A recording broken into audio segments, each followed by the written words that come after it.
we talk a lot about lateral thinking and creative thinking, and those are not just words. I mean, they're critical.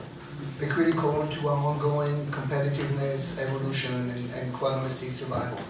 Without such thinking, we wouldn't be talking about Boone Supersonic. We'd be talking about the Wright brothers.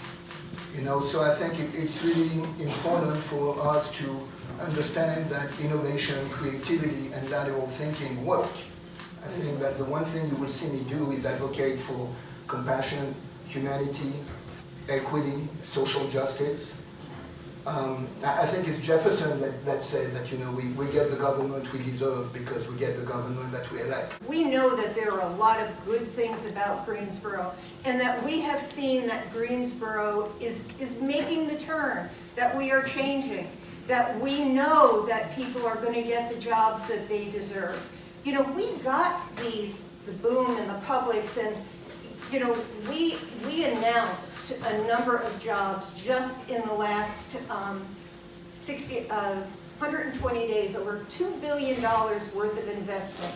That didn't come overnight. That came because we were putting the infrastructure in place. We made sure we had workforce development in place. You know, it's not like, come here, we'll solve everything, just trust us. No, they have to know that you've got a plan in place. And we did. We did because of the leadership that I have shown over the years and the way that I have been able to work with our council. This is the most important election of your lifetime. And I know that that's been said a lot before, but when you turn on the television, you see right now what we're up against. Whether it's the war that's going over in Ukraine, or the fact that we still have people fighting for freedom right here at home in Greensboro. I want to continue that fight, but I want to win. I want to be successful at it. As a district court judge, I took positions that I thought were consciously right. I'll do that same thing as your mayor, working every day for all people in this wonderful community.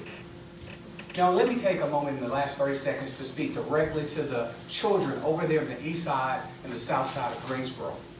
I proudly stand here today with Mr. Allen. Obviously, we are two African American males.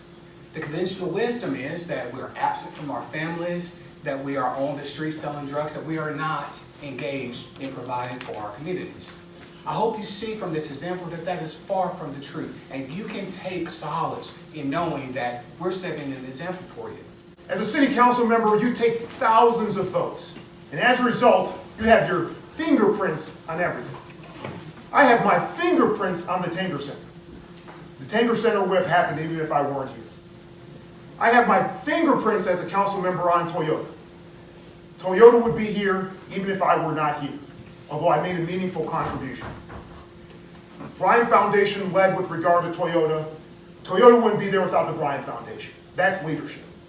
Tanger Center wouldn't be here without former Mayor Robbie Perkins, as well as Kathy Manning and others. That's real leadership.